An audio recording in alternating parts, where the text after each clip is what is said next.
Welcome, everyone. Thanks for coming in. This is top new CNCF projects to look out for, which is great that you're all here. Even if you are a beginner Kubernetes or more advanced Kubernetes user, for example, or new to cloud native or not, I try to structure the presentation so that there's something for everyone. So I hope everyone will get something away from this session. So what kind of value do you actually get by attending this talk? Like, what do you benefit, maybe, if you're thinking about that? The main goals here, obviously, to learn new things, but within that, it's to get inspired and get to know cool CNCF projects. Because truly, this session will not be a super deep dive into any individual project. It will be more of an overview of many different projects that you can then get inspired and actually check these things out yourself. So that's kind of the framing here for this context. Yeah. And then who am I? If you are wondering, I'm Annie Talvasto. I am a senior product marketing manager at Camunda, which is a process automation company. But I'm also a CNCF ambassador as well as an Azure MVP. And I am a Kubernetes and CNCF meetup co-organizer for Finland for 5 years now. And I also coach early stage startups as a hobby nowadays. And I also co-host the podcast Cloud Gossip that you can find at cloudgossip.net. Very involved with the Kubernetes and CNCF scene in general, for example. But yeah, then how many of you, well, you're here because it's a top new CNCF session, probably have heard about CNCF. But how many has kind of used CNCF project in general, and how would you say that you are a relative expert? If you are, raise your hand. Okay, perfect. A few experts in the house, but other than that, a lot of people excited to learn. That's amazing. I think that's a really good mix for this session. But yeah, so Cloud Native Computing Foundation, aka CNCF, is the motto is building sustainable ecosystem for cloud native software. So what does this mean in practice? Well, CNCF hosts all the really important projects within the cloud native scene. Obviously, that are important to global technology, infrastructure, and ecosystem, as well as organizes events such as KubeCon, plus Cloud Native Con, and so forth. And there's a lot of weekly events, for example, going on, as well as hosts a lot of these projects, which hosting the project is the main responsibility. And CNCF is part of the nonprofit Linux Foundation, so a part of a family of larger open source projects and foundations as well. Then a bit about the impact of cloud native.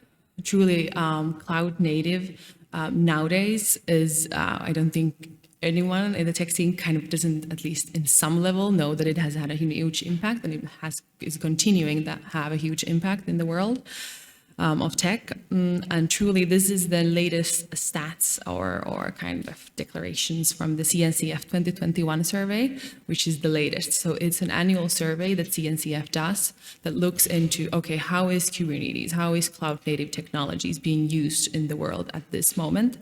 It's an actually really great snapshot to check out every year, at least for me, because every time I read it through, there's something new that I learn. You can see which technologies are most used and so forth. So that's really nice to kind of, if you're wondering, how does the scene function? How does it work in general? And then from the latest one, we can learn that Kubernetes truly has crossed the adoption chasm to become the mainstream global technology. And that it was obviously not the case just a few years ago, because it was still a new and up-and-coming project for sure.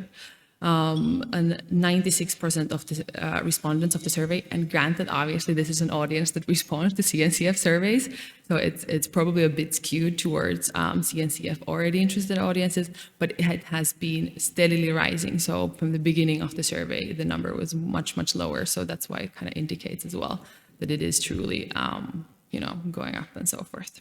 It's a record high, as you can see here. And how does the landscape look like? How does all the different projects look like? How does CNCF work? So this is the CNCF, the cloud native landscape. If you're seeing this for the first time, or second, third, or fifth, or to be honest, 100th time, it's way too much to take in at once. It's in this image particularly, it's so small, so you cannot truly even kind of go into the details. meaning that this talk that's max an hour here, I cannot cover the whole of CNCF. It's just physically impossible. You probably couldn't cover it in a few days of talks, just continuously going further. So it is truly quite confusing a bit, maybe, if you're getting started, but there are ways that you can kind of digest it a bit easier and get started. Now, for example, there's a CNCF trail map. If you're thinking about, okay, which technology should I use at which point, for example, that helps you choose those. So that's a great resource. And obviously talks like mine or people who do similar ones that help you kind of give you a snapshot of what's happening in certain areas of the foundation so that you can learn more. Now, there is 3 stages to a CNCF project. There's the sandbox phase, there's the incubating phase, and the graduated phase.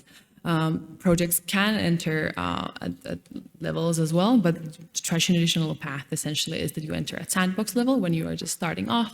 You have a few maintainers, you have a few people using your project, and so forth. And then when you mature, you move to the incubating phase, and when you mature even more, you move to the graduated phase. It's a very controlled process where there is a certain list of criteria that you need to meet to get to the next phase. And it's also kind of like a stamp of, not approval maybe, but in a way that if you are, for example, a project that's in the graduated phase, it's already fully recommended for production and you can safely use it. And not that you cannot use sandbox projects safely, but it's just the level of maturity that the project has.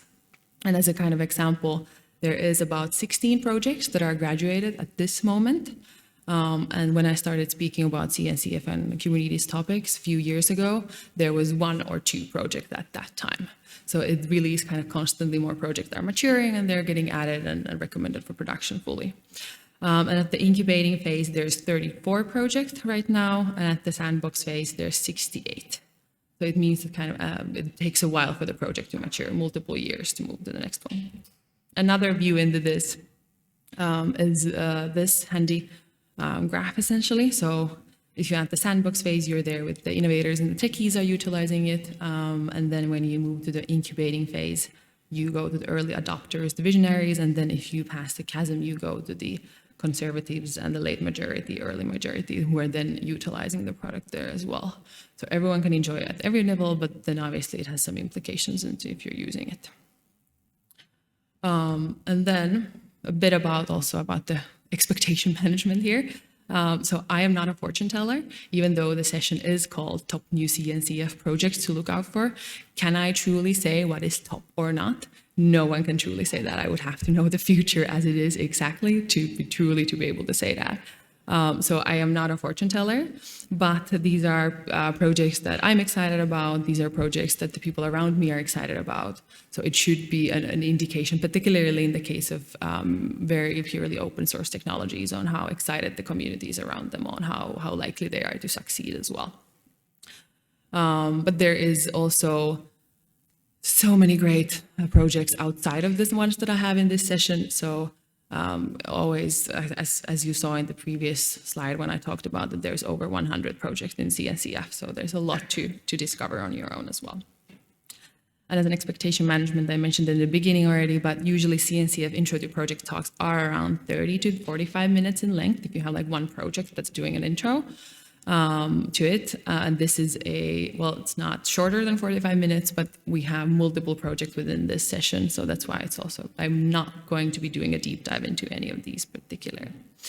But it's because I also want to give like an option, because as mentioned, 100 projects would be a bit too much. But if I were to do just one project, you probably wouldn't learn as much. So the projects that I will be going through today are Helm, Linkerd, Keda, Flux, KubeVirt, Kudo, and Meshery. And these, I will go them through in order of starting from the graduated ones and going to the sandbox ones, so that anyone who is not maybe very familiar with Kubernetes, they also learn something. And there's also the newer ones, so that if you are super deep in cloud native world, you hopefully get something out of this as well. So let's get started. The first one is Helm, a graduated project. How many here has heard about Helm? Perfect. It's a good place to be because it is a graduated project and has been graduated for a while. How many has used Helm? Okay, good number again. Perfect. So Helm is really the best way to find, share, and use software built for Kubernetes. So Helm is a package manager for Kubernetes. It's like Homebrew, Snap, or Chocolatey for Kubernetes. And as Helm maintainer put it, package management is tooling that enables someone who has knowledge of an application and a platform to package up an application so that someone else who has neither extensive knowledge of the application or the way that it needs to run on the platform so that they can use it as well. So this is truly the power of package management and the power of Helm, therefore. So Helm helps you manage complexity. So charts describe even the most complex apps, provide repeatable application installation, and serve as a single point of authority. Also, Helm provides easy updates, so it takes the pain out of updates with in-place upgrades and custom hooks. It has really simple sharing, so charts are easy to version, share, and host. And rollbacks also are really great because you can use Helm to roll back to an older version of a release with ease. So there are a few principles that Helm is built around so that it takes security very seriously. It's recommended public deployment. As mentioned, it is a graduated project. It has multiple maintainers and multiple companies backing it. It has all the nice stuff that follows that. So power user email list, release candidates, and so forth. Supports Mac, Linux, and Windows.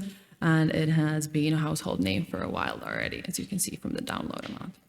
So Helm is used by using charts. And the prerequisites are simply to have a Kubernetes cluster and deciding what security configurations to apply to your installation, if any, and then installing and configuring Helm. And then I have a bonus project that is a CNCF sandbox project that I cover very briefly here. So it's Artifact Hub, which is a way to find Helm charts easily. So back in the day because discovering artifacts to use with CNCF project has been quite difficult in the past as well. It can be that way. So then Helm used to have its own hub, so Helm Hub, where you could find artifacts from there, Helm charts. But then because it is a bit hard, if every project would have their own hub, it would kind of, it gets confusing, complicated, and so forth. So this is where Artifact Hub was started as a sandbox project to help to be the centralized page and provide a single experience for consumers so that any project can leverage it as well. So that's the bonus project here. And then I have a quick Helm demo that I'm going to show. Let's see, there we go. Let's go to the correct terminal there. I hope everyone can see it. And let's start. And actually, the demo, I can actually tell you what it is as well. That maybe helps. So it's easily deploy a complex application, aka WordPress in this case, to Kubernetes using a Helm chart. It's quite a quick one, so it's gonna be fast as well. So then let's actually get started now. If we do easy account show, we see that yes, I'm logged into Azure and everything is working nicely on that front. Then hop over here and we will do kubectl get services to see that yes, we actually do have an empty Kubernetes cluster running in Azure that I've created quite a bit earlier. And then it seems that we have empty just to show that yes, we are starting from scratch with this. Then we can do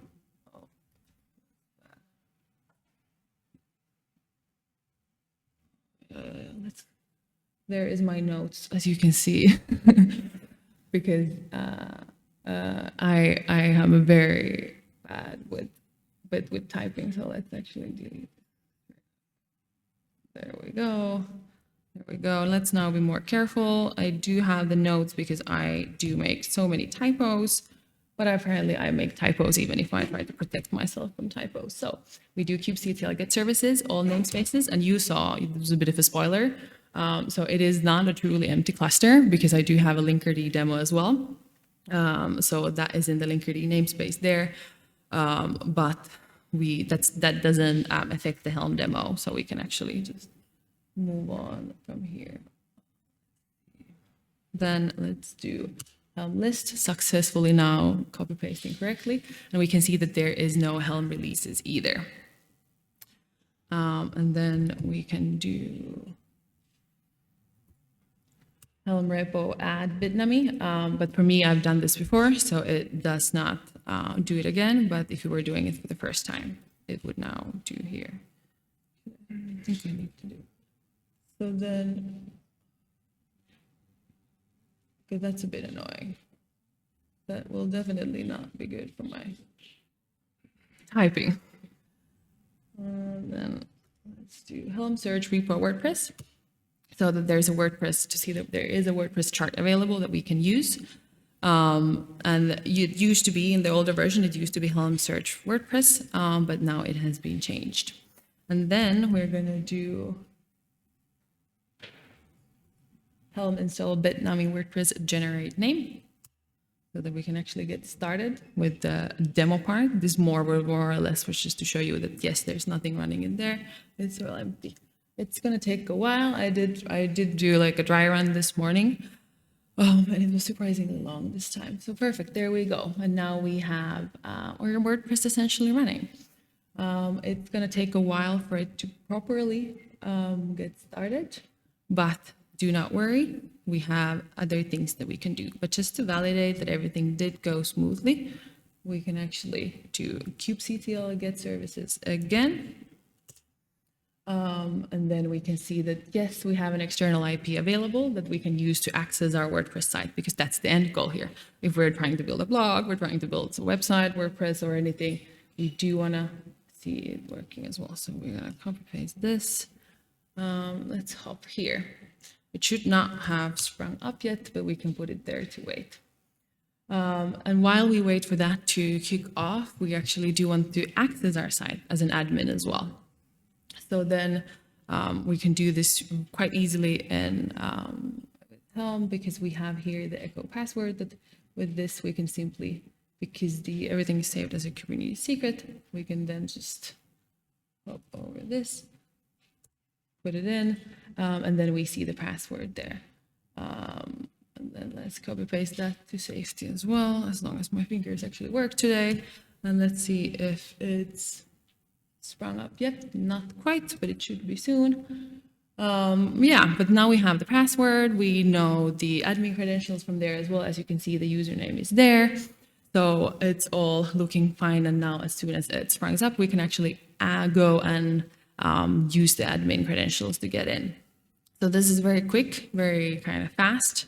But we have all together during this process, we have installed WordPress and MariaDB to our Kubernetes cluster and configured WordPress and stored the admin credentials securely as Kubernetes secrets. So there's a lot of happening in the short amount of time. And as you can see here, now it has sprung up. So we have a hello world already there, fully accessible here. And let's see, where is the sign in button? It's such a small one. I'm using a very small one. Oh, yeah. I have to go to the admin page, yeah. Then let's, and then you would just use the credentials to log in, and you would be good to go, but because we got them from there. So we have the username, we have the password that we got to here. So we would be all set to manage our WordPress from there. So that is a quick Helm demo. So let's hop on to the next project. Next up is Linkerd, which has skyrocketed in popularity during the last year as well. And it is nowadays, since last year, a graduated project as well. It was incubating for a while, but now it has graduated. How many in here are familiar with Linkerd? Few people, two, three. And you probably have then used Linkerd as well, maybe, I don't know. But okay, great. So Linkerd itself is a service mesh. It's similar to Istio, if you're more familiar with that. And Istio has just recently applied to be a CNCF project as well. So now there will be even more, in addition to Kuma and so forth, service meshes. But Linkerd is built a bit different than Istio or Kuma, for example. So it is a service mesh, and it is ultralight, ultra-fast, security-first service mesh for Kubernetes specifically. And the overall goal is to really reduce the mental overhead of having a service mesh to begin with. And what does service mesh then do? It provides observability, reliability, as well as security. So this means it provides service-level important metrics such as success rate, latencies, and reliability with retries and timeouts and so forth. So the benefits are, or like the principles, or kind of how is it built as well. So Linkerd has a very open source and thriving community. So it is a very fast and very active community in a lot of senses, very welcoming for sure. It has a very simple and minimalist design. So this is the one part that sets it apart. So this is the light and the ease of use one. So it really has no complex APIs or configuration. For most applications, Linkerd will just kind of work out of the box. It provides deep runtime diagnostics. So you get a comprehensive suite of diagnostic tools, including automatic service dependency maps and live traffic samples. And it is also ultra light and ultra fast. So it's built in Rust. And Linkerd's data plane proxies are very small and very fast. And then it installs in C again with zero configuration, and Linkerd's control plane installed into the single namespace that I already kind of showed you before, and services can be safely added to the mesh one at a time. And it does have the actionable service metrics that I mentioned before. So it has best-in-class observability to monitor colder metrics like success rate, request volume, and latency as well. And then there are a few principles, just kind of like summarizing them. It just works. And that's the principle here, that it's light, easy to use, simple. And then it's security first, but it's not a default. It is a default, not an extra in the security case. And Linkerd has its own custom proxy, Linkerd 2 proxy. It's not using Envoy, which is another CNCF project, which is lovely as well. But this proxy is built specifically for Linkerd so that it makes the foundation more secure as well as custom. And it is, you could kind of say, well, there is obviously a roadmap of new features and so forth, but it is more with the principle of being bare minimum comparing to Istio with the heavy focus on Kubernetes. So if you want to use Linkerd, it's, as I said, super simple. You just have to inject this, and then you're good to go. I usually have a Linkerd demo as well, where I go through different metrics to see there, as well as an application. But unfortunately, that was hiccuping this morning, so I do have to do some troubleshooting, and no one wants to see me do troubleshooting live here. It's going to take way too much time, so we're going to skip that today. So then we're going to hop over to Keda, which is a incubating project at the moment. It became incubating at the around summer last year-ish. How many here has heard about Keda? One hand, two hands, one kind of wondering if they know it. Perfect. And then probably not that many people have used it either, or maybe the three that here have. So it's event-driven auto-scaling for Kubernetes. And what it is, then a bit more focused. So really default Kubernetes scaling is not well suited for event-driven applications. Kubernetes is more for resource-based scaling, so CPU and memory. And then Keda helps with this specifically. So it is event-driven scale controlling that can run inside any Kubernetes cluster. And what it really means is that it can monitor the rate of the events to preemptively act before CPU is affected. And you can install it into new and existing clusters, as well as it has extensible and pluggable scalers to grab metrics from multiple sources. So the Keda principles are not to rebuild anything that Kubernetes offers out of the box. It is single purpose, simple, non-intrusive, and it works with any container and on any workload as well. So I have Keda demo as well, and since the Linkerd demo did not like me today, this is going to be the last demo for today. So we have Keda scaling .NET Core Worker with Azure Service Bus, and you can see the architecture here. Essentially what we can imagine is it's a web shop, for example. Summer is coming up, someone's selling swimsuits, plushies, whatever, and then the web store would get a huge influx of orders suddenly, and obviously you need to scale up to actually meet that demand and to have everything working nicely. So then let's hop over to the terminals once again, and then open up. I'll have to look here. Let's resize this one. And then we can close the Helm one. Bear with me, a bit of housekeeping.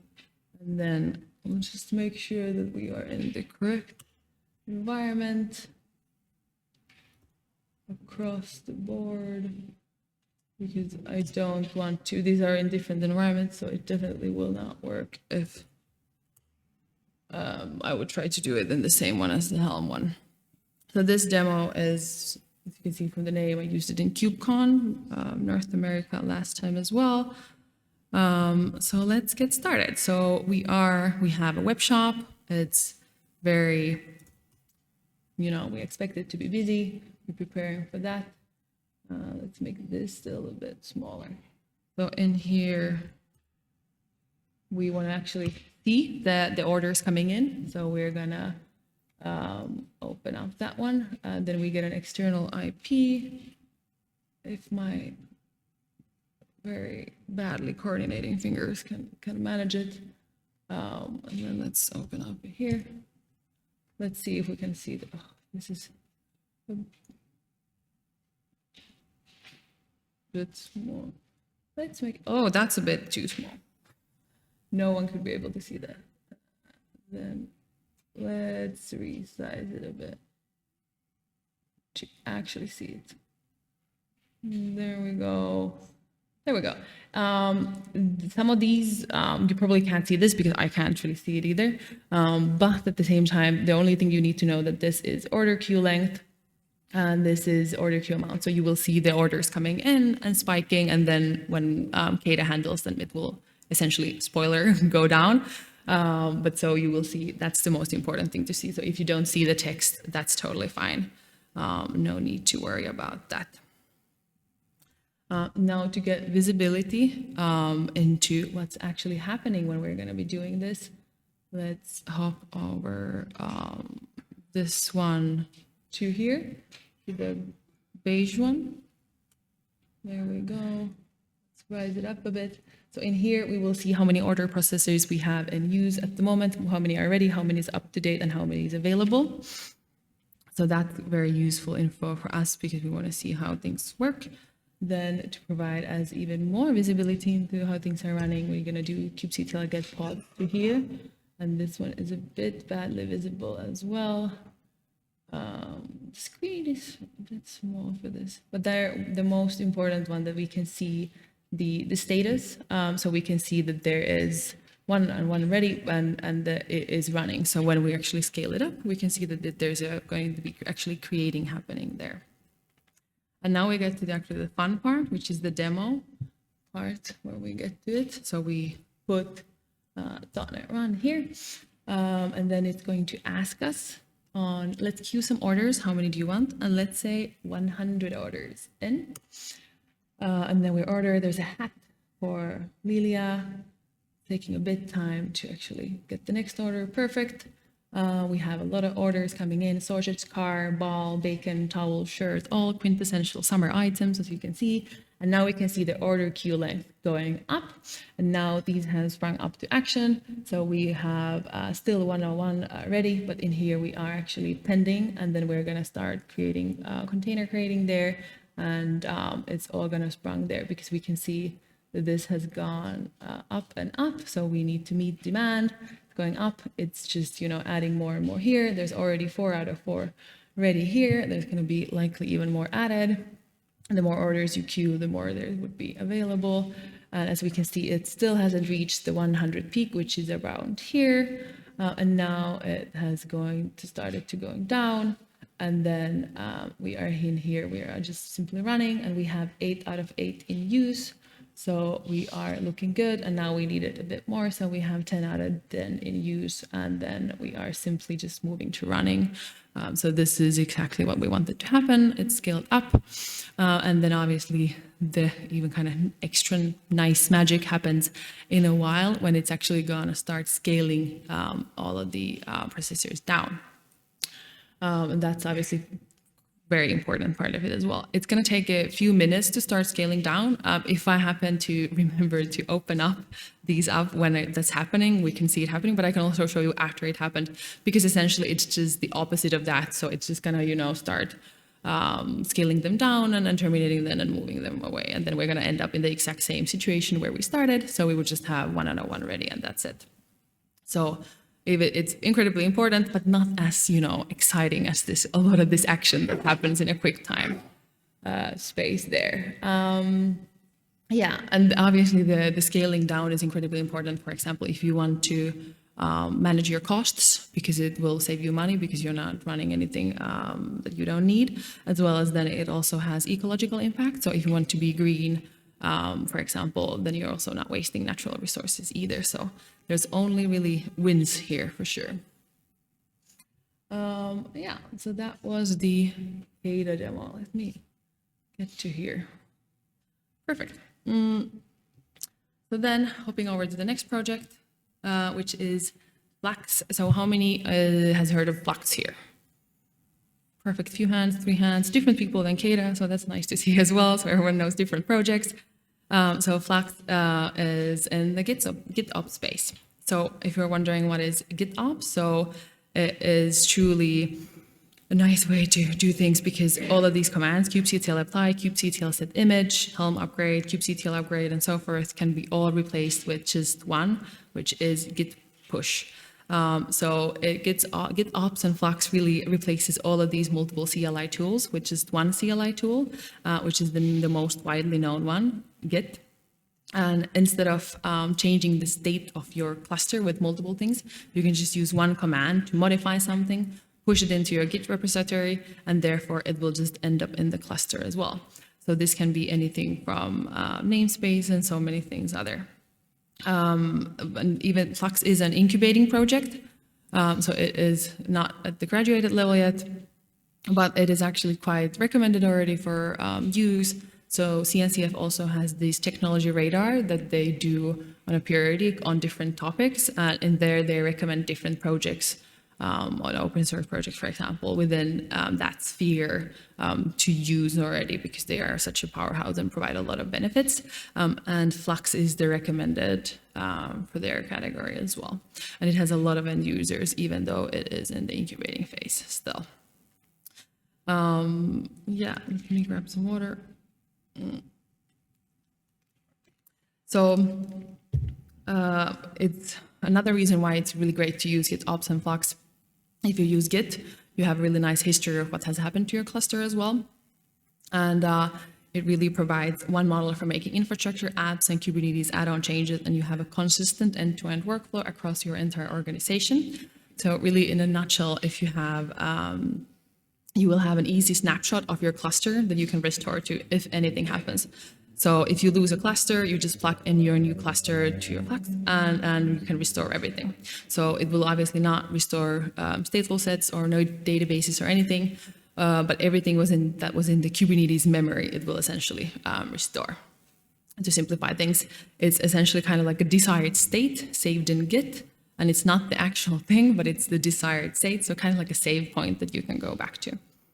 Why is Flux then particularly great for GitOps? So Flux really aims to provide a complete continuous delivery platform on top of Kubernetes, supporting all the common practices from like Customize, Helm, and metrics with Prometheus and so forth. And as a and Flux has seen a bit of a rewrite from Flux version 1 and to Flux version 2. So it started as a monolith application, and now it is a Kubernetes native microservices as well. So it's very interesting in that front. So the benefits here are also some of the same as in GitOps. So it helps you describe your system declaratively, keep configuration under source control, helps you use software agents to reconcile and ensure correctness and alert for drift as well. And some of the benefits are collaboration on infra, access control, auditable history, drift correction, clear boundaries between dev team as well as Kubernetes. Then we have upcoming KubeVirt, which is a very recently become an incubating project from Sandbox. If I don't remember incorrectly, like 1 week, 2 weeks, 3 weeks ago or ish, it became incubating from Sandbox. How many here has heard about KubeVirt? No one, so good. Everyone is learning something new today. But yeah, as I mentioned, it's been in the Sandbox and now it has become incubating. So there you see that it's building a virtualization API for Kubernetes. So what is it actually then? So it would obviously containerized applications and so forth are very popular and everyone wants to use them. But obviously the reality is that legacy projects and applications will not go away, but you can work around them and you should work around with them in a nice way rather than in a hard way. So it really enables developers to work with new containerized technologies together with virtual machines, for example. So in here, really, specifically, the technology provides a unified development platform where developers can build, modify, and deploy applications residing in both application containers as well as virtual machines. And really, it all comes down to, for example, that it is also declarative. So it's using kubectl, so it feels and like Kubernetes, and it's easy to use there as well. So there's a lot of benefits that come from this. So really, teams with reliance on existing virtual machine-based workflows are empowered to rapidly containerize applications. And with virtualized workloads placed directly in the development workflows, teams can decompose them over time while still leveraging remaining virtualized components as they desire. And it's really done by managing virtual machines for impractical to containerize apps. You can combine existing workloads, and you can support development of new microservice applications in containers that interact with existing virtualized applications as well. Then we have Kudo next up, which is the Kubernetes Universal Declarative Operator. And with it is a sandbox project, yes. And it's been in sandbox actually for quite a while, but it might move up at some point and so forth. How many has heard Kudo about Kudo here before? No hands. It usually goes this way. You start with Helm, and everyone has heard about it, and then it goes to the small one. Particularly the sandbox, as we mentioned, it's so huge, and there's so many changes constantly for sure.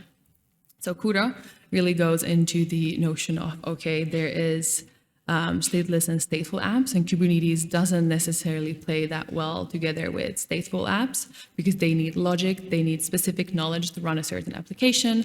Kafka might differ from Cassandra and so forth.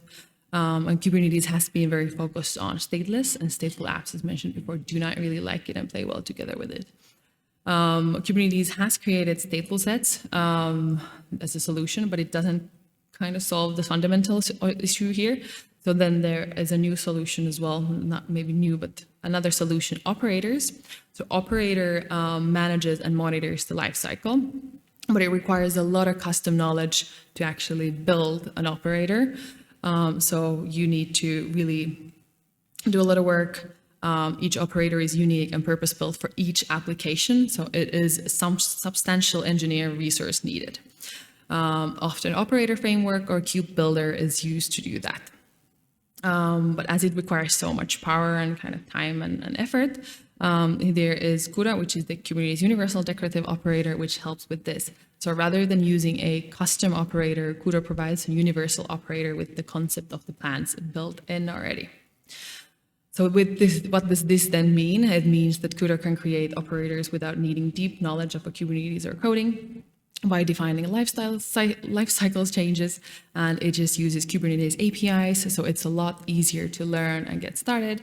And it has Kubernetes native management, aka using kubectl and other familiar tools. So if you're familiar with Kubernetes already, starting to use Kudo is a lot of a less hassle than building your own custom operator. And then our barrage of new projects continues, and then we hop over to Meshery. How many has heard about Meshery here? Oh, one person, great. So Meshery is a sandbox project as well. It became a CNCF and sandbox project last fall or last summer.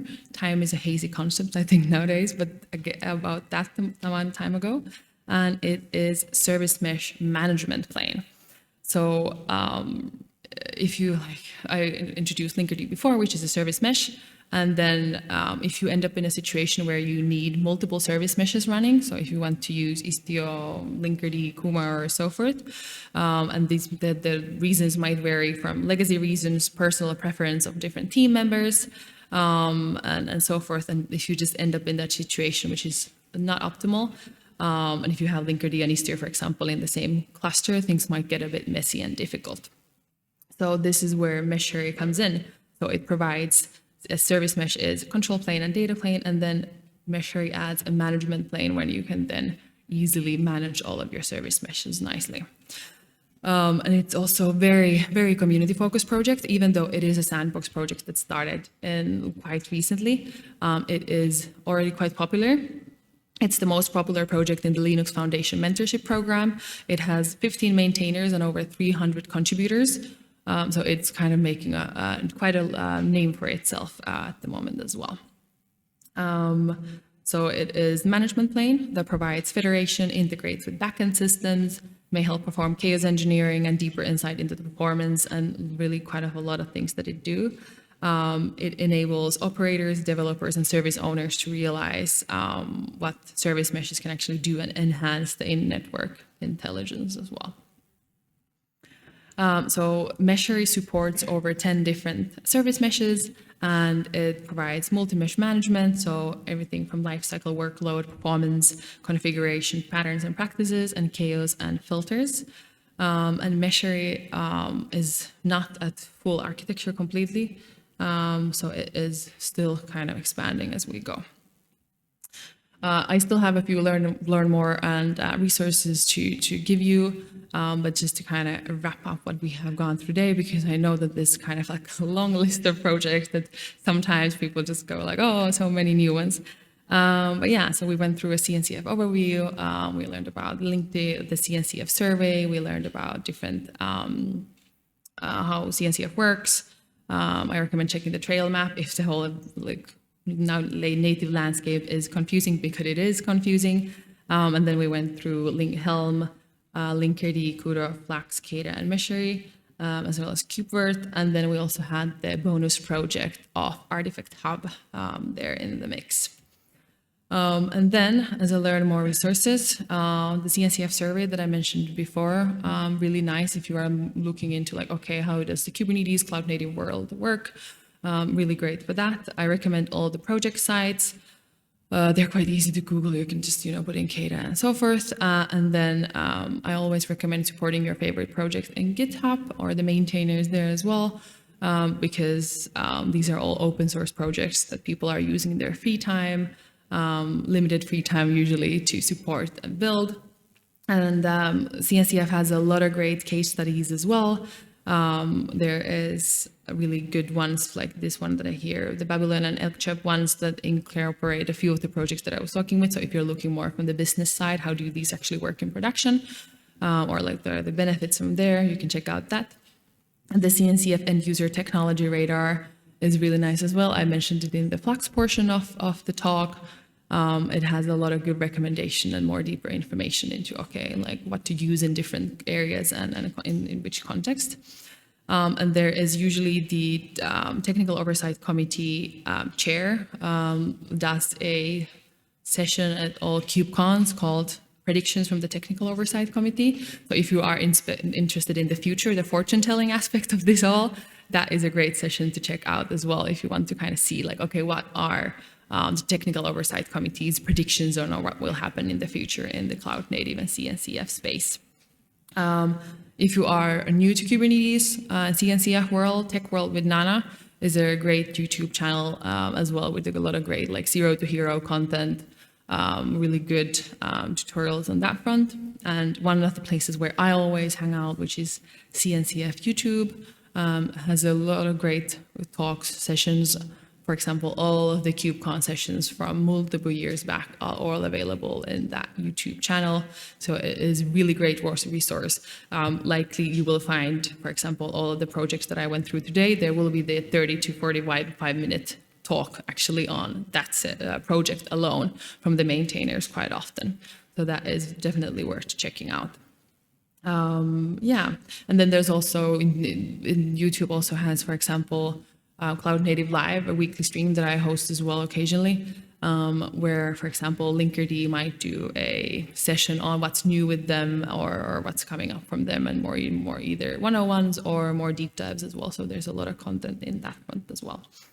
And as always, you can find the links and slides from my GitHub as well. So if you forgot something, you can hop over there and see from there.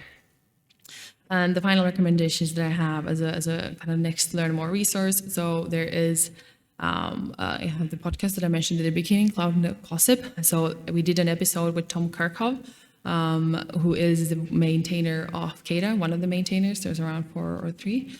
And he really was candid about, okay, how does it feel to maintain an open source project in general, or for CNCF as well as how does it work? So if you're interested in the maintainer, the contributor side of things, it was a really great discussion, and he really went in depth into what happens to maintainer. Like, for example, there need to be contingency plans of, okay, if a maintainer morbidly passes away, for example, what happens to the open source project? How do you manage these kind of situations? How does CNCF approach these kind of things, and so forth? So it was very interesting, in my opinion.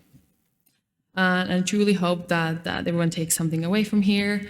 And if anything, you got maybe some inspiration out of this, and maybe you have new list of projects that you want to check out. At least I have them. I have a huge list of different sandbox and whatnot projects that I'm always just kind of I need to deep dive into anything more and more. So hopefully you got more into your list of things that you want to check out.